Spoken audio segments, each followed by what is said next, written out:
This card-themed gang is one of the most recognizable gangs in the DC universe. Welcome, ladies and gentlemen, and today we're going to be going over the comic book origins of the Royal Flush Gang. Created by Professor Amos Fortune, a group of 5 villains, Ace, King, Queen, Jack, and 10, used the Professor's luck-altering technology and had costumes resembling the suit of clubs. Their creation, they were created by Mike Sikowski and Gardner Fox. The Royal Flush Gang is a group of usually incompetent supervillains based on a suit of playing cards. Through the team's evolution, the original gang, Fortune left the gang and they attempted to go on without him, but were stopped by the Joker's manipulations. Later, while battling the Justice League and their successors, the second Royal Flush Gang, the original gang, was killed. The second gang, started by Hector Hammond, the second gang was the only one with full identities for nearly everyone. He changed the suit to spades and recruited new members. Ace, whose real name was Derek Reston, was an android with super strength in the form of a man. King, real name who was Joe Carney, became immortal due to the metagene bomb and had the power of mind control. Queen, whose real name was Mona Taylor, could create realistic illusions and had a wrist shooter that fired spades. Jack, whose real name was unknown or is unknown, had one real eye and one eye which was a laser weapon. He also had an energy charged sword. And 10, whose real name is Wanda Wayland, had energy blasters in her gloves and carried explosive playing cards. The third gang, in Superman the Man of Steel, the Royal Flush Gang had expanded all across America. Instead of only 5 members, each group had 52 and 4 suits.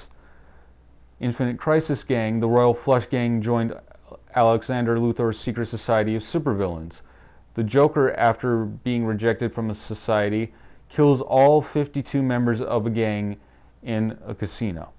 In the Post-Crisis Gang, in Justice League of America Volume 2, number 35, a new version of the Royal Flush Gang appears.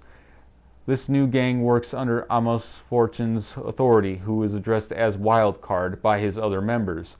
He gives a history of the gang that combines the first and third gang's histories or characteristics, with Amos indicating that he was always running the group in some capacity. There are multiple active costume members, as some of them derive their outfits and code names from with pip values lower than 10. Members can also raise in numerical ranks as a reward for their success or be dealt out at the discretion by their leader. It's unclear if there are still 52 cells throughout the country or that there are 52 members in total, as a lower ranked member mentions that there are 4 queens, but Amos states that the group is constantly growing. The latest Royal Flush Gang has gone toe-to-toe with Zatanna when she took her show to Las Vegas.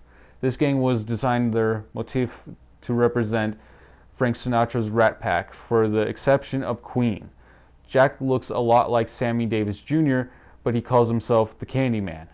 King, of course, bears a striking resemblance to Frank Sinatra.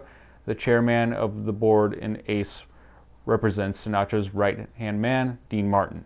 Zatanna defeats the gang when she summons the neon-lit cowboy on the Vegas Strip to do her bidding. The cowboy grabs the gang and tosses each of them into a different corner of Vegas, thereby knocking them out of their authorities. In the New 52, a new version of the gang appear and battle the rogues during the events of Forever Evil. So are you a fan of the Royal Flush Gang? Let me know in the comments below. Like and subscribe, and of course, as always, I would love to see you all next time.